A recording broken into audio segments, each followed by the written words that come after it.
Next మిగతా వార్తల్లో ఇవాళ ఆంధ్రజ్యోతి ఒక బ్లాస్టింగ్ స్టోరీ రాసింది. కాంగ్రెస్తో రాయబారం, ఎవరు? కవితనట. కాంగ్రెస్తో రాయబారం నడిపిస్తున్నారు కవిత. హస్తం గూటికి చేరేందుకు కవిత యత్నాలు, మధ్యవర్తి ద్వారా అధిష్టానంతో సంప్రదింపులు. మరి ఎవరా మధ్యవర్తి? ముఖ్యమంత్రి రేవంత్ రెడ్డి పిసిసి చీఫ్ దృష్టికి తెచ్చిన అధిష్టానం నేతలు వీళ్ళిద్దరి దృష్టికి తెచ్చిరట. రేవంత్ రెడ్డి దృష్టికి, పిసిసి చీఫ్ దృష్టికి. ప్రస్తుత పరిస్థితుల్లో వద్దని కాంగ్రెస్ నేతల నిర్ణయం. కేసీఆర్ కుటుంబ కలహాలకు కాంగ్రెసే కారణమన్న తప్పుడు సంకేతాలు ప్రజల్లోకి వెళతాయని అభిప్రాయం. కారు దిగి చేయి అందుకునేందుకు ఎమ్మెల్యేల పావులు. కవిత బాటలో ఆ పార్టీని ఇప్పుడే వీడాలి అని యోచన. వారిలో అత్యధికులు గ్రేటర్లోని బీఆర్ఎస్ ఎమ్మెల్యేలే. లేఖలు లీకుల కలకలంతో పాటు భవిష్యత్తు కూడా కారణమే. అదే సమయంలో సొంత అడుగుల దిశగా కవిత. క్షేత్రస్థాయిలో బలం పెంచుకునేందుకు పావులు. గతంలో తనకు మంచి పట్టున్న సింగరేణిపై దృష్టి. సింగరేణి జాగృతి పేరిట కొత్త సంఘం ఏర్పాటు. కార్మికులతో భేటీ, కోఆర్డినేటర్ల నియామకం. ఇక్కడ ఒక అంశం గురించి మనం ప్రధానంగా ప్రస్తావించవచ్చు. కారు దిగి చేయి అందుకునేందుకు ఎమ్మెల్యేల పావులు. కవిత బాటలో ఆ పార్టీని ఇప్పుడే వీడాలి అని యోచన. నేను అనుకుంటున్నా కవితతో పాటు ఆ ఎమ్మెల్యేలు ఉన్నారని, కవిత వెళ్తున్నది కాబట్టి మేము వెళ్తున్నామని ఆ ఎమ్మెల్యేలు వెళ్తారని నేను అనుకుంటున్నాను. ఆ గ్రేటర్ హైదరాబాద్ ఎమ్మెల్యేలు ఏనాడో రేవంత్ రెడ్డితో చర్చలు జరిపిరు. ఒకరిద్దరు దానం నాగేందరు, ఆయన ప్రకాష్ గౌడ్ వీళ్ళంతా ఆల్రెడీ జంప్ కొట్టిరు కదా. మిగతా ఎమ్మెల్యేలు ఇప్పుడు వాళ్ళకి గెలిచిన ఎమ్మెల్యేలు కోర్ హైదరాబాద్లో 16 మంది ఉన్నారు బీఆర్ఎస్కి. వాళ్ళే మెజారిటీ. గ్రేటర్ హైదరాబాద్లో రిజల్ట్ పాజిటివ్గా వచ్చింది కాబట్టి ఆ మాత్రం సీట్లు ఉన్నాయి వాళ్ళకి. ఇప్పుడు ఆ ఎమ్మెల్యేలంతా ఏనాడో రేవంత్ రెడ్డితో మాట్లాడుకున్నారు. కాకపోతే ఏంటంటే హరీష్ రావు ఎంటర్ అయ్యి వాళ్ళందరినీ బుజ్జగించే ప్రయత్నం చేసి కొంత ఆపగలిగిండు. ఏదో డబ్బులు ఇచ్చో ఇంకోటి చేసి మొత్తానికి ఆపగలిగిండు. కవితకి ఆ ఎమ్మెల్యేలు పోవడానికి సంబంధం లేదు. మరి ఈయన ఎట్లా రాసిండో తెలియదు కానీ కవితకి ఆ బీఆర్ఎస్ గ్రేటర్ హైదరాబాద్ ఎమ్మెల్యేలకి ఎటువంటి సంబంధం లేదు.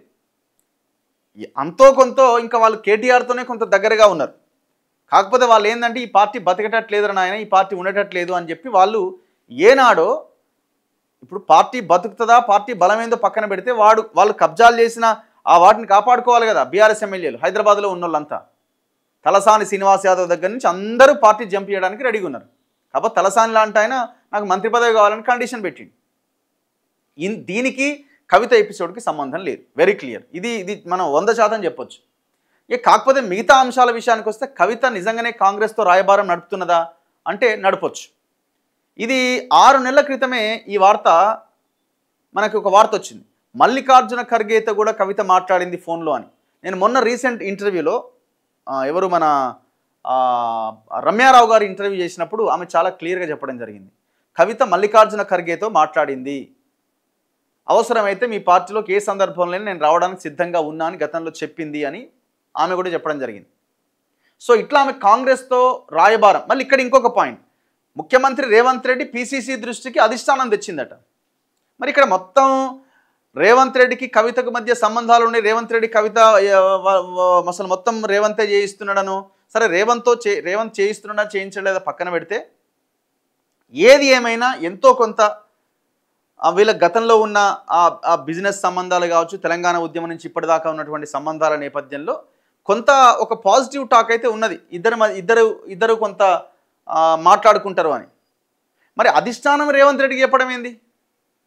ఈ వార్తలో ఫస్ట్ లైనే సీఎం రేవంత్ రెడ్డి పిసిసి దృష్టికి అధిష్టానం తీసుకొచ్చిందట. మరి అధిష్టానం అంటే ఎవరు? ఆ మధ్యవర్తి ఎవరు? కేసీఆర్కు లేఖాస్త్రం సంధించి ధిక్కార స్వరం వినిపించిన ఆయన తనయ్య కవిత కాంగ్రెస్ అధిష్టానంతో రాయబారం నడిపారా? ఆ పార్టీలో చేరేందుకు ప్రయత్నం చేశారా? ప్రస్తుత పరిస్థితుల్లో కాంగ్రెస్ అధిష్టానం అందుకు నో చెప్పిందా? ఈ ప్రశ్నలకు అవును అని అంటున్నాయి కాంగ్రెస్ వర్గాలు. లేఖలు లీకుల ద్వారా బీఆర్ఎస్లో కలకలం నెలకొన్న సమయంలోనే ఓ మధ్యవర్తి ద్వారా ఆమె కాంగ్రెస్ అధిష్టానాన్ని సంప్రదించారని ఆ వర్గాలు వివరించాయి. ఇటీవల 2-3 రోజుల పాటు ముఖ్యమంత్రి రేవంత్ రెడ్డి, పిసిసి అధ్యక్షుడు మహేష్ కుమార్ గౌడ్ ఢిల్లీలోనే మకాం వేసిన సంగతి తెలిసింది. ఆ సమయంలోనే కవిత ప్రతిపాదనను కాంగ్రెస్ అధిష్టానం పెద్దలు వారిద్దరి దృష్టికి తీసుకుపోయినట్టుగా తెలిపాయి.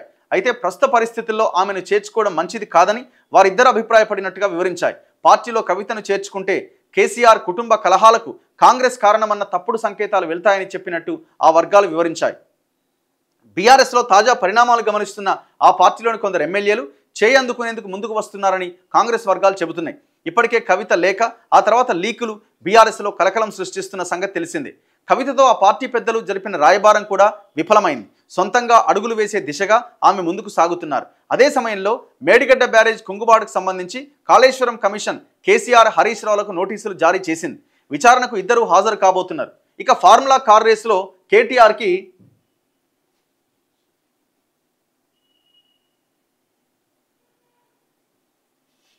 కేటీఆర్కి మరోసారి ఏసీబీ నోటీసులు జారీ చేసింది. ఫోన్ ట్యాపింగ్ కేసులో కూడా విచారణ ముమ్మరమవుతోంది. ఈ కేసు కూడా బీఆర్ఎస్ పెద్దల మెడకు చుట్టుకోబోతున్నది. ఎన్నికలు జరిగి ఏడాదిన్నర గడిచినా ఆ పార్టీ బలోపేతం కావడానికి బదులుగా నాయకత్వ రగడ నెలకొందని ఎమ్మెల్యేల్లో ఆందోళన నెలకొంది.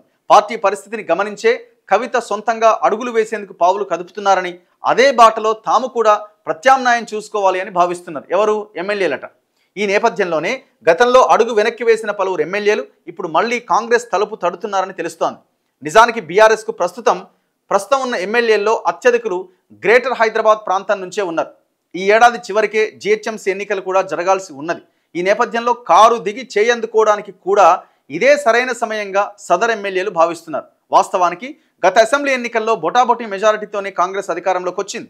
దాంతో కాంగ్రెస్ ప్రభుత్వం త్వరలోనే కూలిపోతుందంటూ కేసీఆర్, హరీష్ రావు తదితరులు పదే పదే ప్రకటన చేశారు.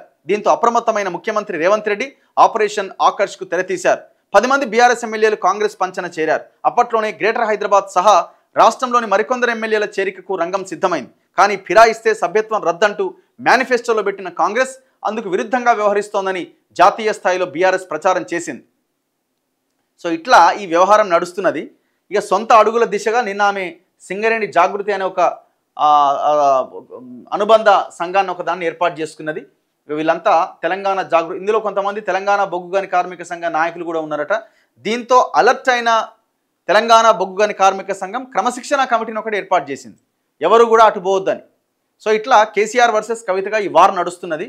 మొన్న జరిపిన చర్చల్లో కేసీఆర్ దూతలు ఎవరైతే వచ్చారో వాళ్ళు జరిపిన చర్చలు విఫలమైనట్టుగా చాలా క్లియర్గా అర్థమవుతున్నది. కానీ ఈమె కాంగ్రెస్లోకి వెళ్తుందా, బీజేపీలోకి వెళ్తుందా అంటే బీజేపీలోకి వెళ్ళడానికి అవకాశం లేదు. ఆమె ఆల్రెడీ మొన్న కేసీఆర్కు రాసిన లేఖలో చాలా క్లియర్గా ప్రస్తావించారు. ఏంటి? బీజేపీ గురించి మీరేం మాట్లాడలేదు, నేను బీజేపీతో సఫర్ అయిన కాబట్టి నాకు అనిపిస్తున్నదేమో కార్యకర్తల్లో బీఆర్ఎస్ బీజేపీ కలిసిపోతాయేమో అన్న ఒక అనుమానం తలెత్తున్నది, దానికి మీరు క్లారిటీ ఇవ్వలేకపోయారని దాంట్లో పెట్టడం జరిగింది. అండ్ దట్టు ఆమె లిక్కర్ కేసులో బీజేపీ ఇన్ఫ్లుయెన్స్తోనే అరెస్ట్ అయింది అన్నది ఒక బలమైన వాదన ఉన్నది. అట్లాంటప్పుడు వాళ్ళు తీసుకుంటే ఇప్పుడు ఆమె చేసిన అవినీతికి మద్దతు పలికినట్టు అవుతుంది, అంతే కదా బీజేపీ. సో బీజేపీ వాళ్ళు కూడా తీసుకునే అవకాశం ఉండదు, ఈమె వెళ్ళే అవకాశం ఉండదు. సో ఆ దారులన్నీ ఖతమైపోయినట్టు. ఇక మిగిలింది ఏంది? కొత్త పార్టీయా, కాంగ్రెసా? మరి కాంగ్రెస్లోకి పోతే కాంగ్రెస్కి నష్టం జరగదా అంటే 100% జరుగుతుంది. వీళ్ళు ఎళ్ళకి పోయినా నష్టమే. వీళ్ళు ఏమైనా వీళ్ళకున్న పైసలతోని దీంతో మంది సొమ్ము తిన్న దాంతో వీళ్ళు ఏమైనా పార్టీలు పెట్టుకొని ఏదో ఊరేగాల్సిందే రోడ్ల మీద పడి, అంతకుమించి ఏం చేయలేరు వీళ్ళు. ఈమె సక్సెస్ అవుతుందా అంటే ఈమె సక్సెస్. వీళ్ళ టార్గెట్ ఒకటే, మనకు ఒక 5-10 సీట్లలో మనం ప్రభావం చూపిన చిన్న స్టేట్ కాబట్టి మనం ఆడించవచ్చు మిగతా పార్టీలని. సో ఈ ధీమాతో ఉన్నారు. కొంత మొండి ఘటాలు ఇవి కాబట్టి ఆ దిశగా వీళ్ళు ఆలోచిస్తున్నారు.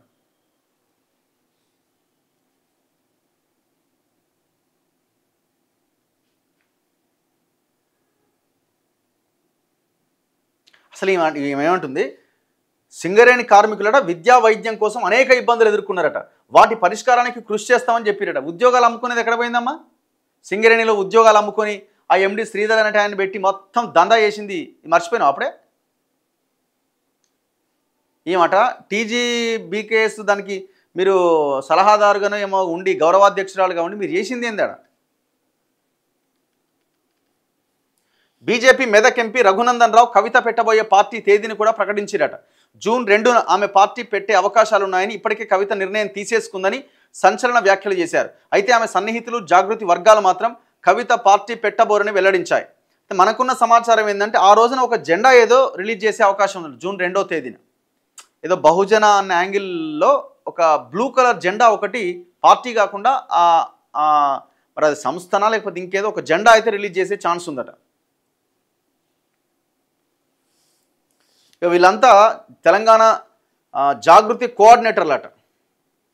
వీళ్ళంతా ఎవరు? సింగరేణి జాగృతి కోఆర్డినేటర్స్ అట.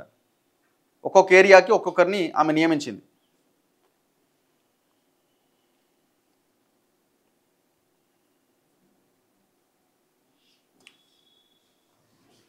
నిజంగానే కాంగ్రెస్లోకి పోద్దని మీరు అనుకుంటున్నారా? కాంగ్రెస్ తీసుకుంటుందా? కాంగ్రెస్ తీసుకొని ఎటు కాకుండా పోతుందా? ఇప్పుడు ఆమె ముఖ్యమంత్రి కావాలి, ఆమె టార్గెట్ ఆడున్నది. ఇప్పుడు కేసీఆర్ని ఇది అది అని పక్కన పెడితే ఆమె టార్గెట్ ఏంటంటే ముఖ్యమంత్రి కావాలి రాష్ట్రానికి. మరి కాంగ్రెస్లోకి వెళ్తే ముఖ్యమంత్రి ఎట్ట అవుతుంది? ఆడ పెద్ద మహాసముద్రమే ఆడ. గాంధీ భవన్లోకి పోతే ఈమెను ఎవరు పట్టించుకుంటారు? ఏం చేస్తారు? మరి అసలు ఈమె టార్గెట్ ఏంది? కల్వకుంట్ల కుటుంబం పంచాయతీ ఏంటది సచివాలయం కూల్చినప్పుడు దొరికిన నిధిని పంచుకోవడంలో తలెత్తుతున్న పంచాయతీ మాత్రమే. ఇది కవిత డ్రామా కంపెనీ అట. ఓర్ నాయన.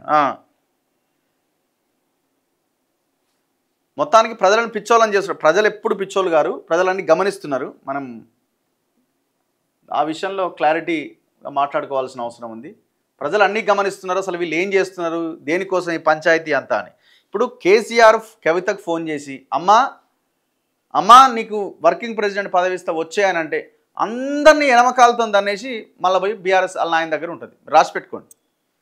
కాకపోతే ఏంటంటే కేసీఆర్కి ఎంత ఈగో హట్ అయిందంటే కన్న కూతురైనా సరే నన్ను కాదని నువ్వు ఇది చేస్తావా అని చెప్పి ఆయన ఒక స్టేజ్కి వచ్చేసి ఏమన్నా చేసుకోరు, ఎటన్నా దూకుసావురు అని చెప్పి ఆయన వదిలేసిండు.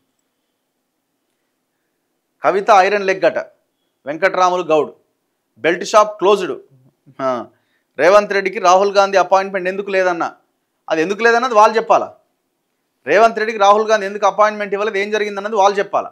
అసలు పొలిటికల్ నిన్న ఒక వీడియో చేసిన నేను రకరకాల యాంగిల్స్ వినబడుతున్నాయి.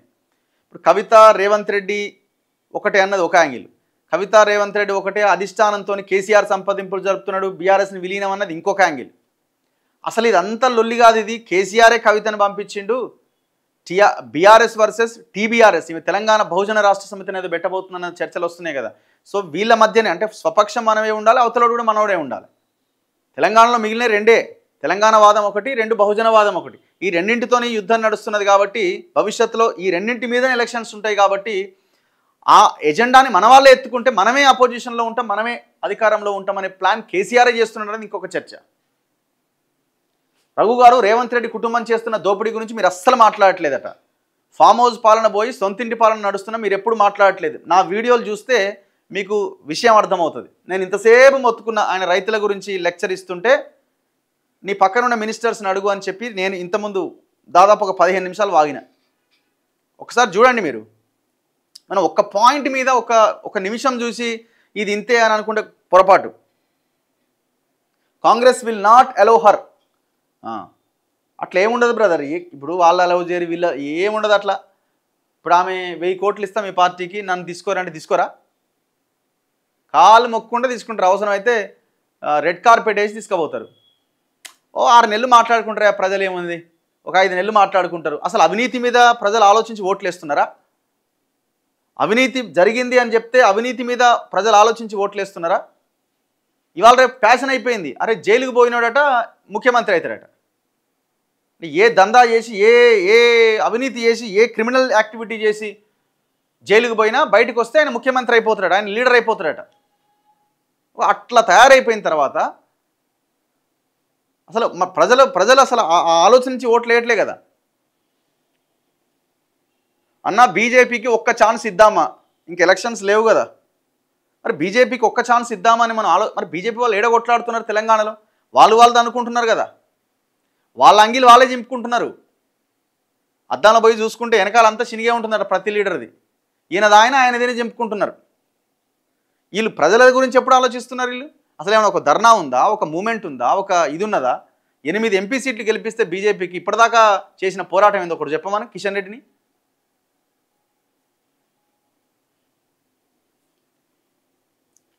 రఘు గారు ప్రభుత్వ ఉద్యోగులు సమస్యల గురించి చెప్పండి. కేసీఆర్ A1 చోరట.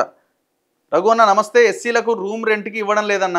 ఎక్కడ బ్రదర్ ఇది ఉన్నది? ఇది వాస్తవం. ఇది ఈ పరిస్థితి లేదని మనం అనుకోవడానికి వీల్లేదు. ఇంకా ఈ దారుణాలు జరుగుతున్నాయి.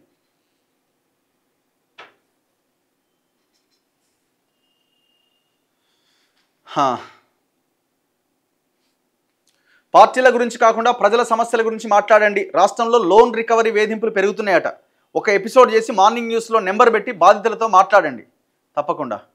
లోకల్ బాడీ ఎలక్షన్స్ పెట్టండి బ్రదర్. పెడతారు వాళ్ళు టైం కోసం చూస్తారు వాళ్ళు.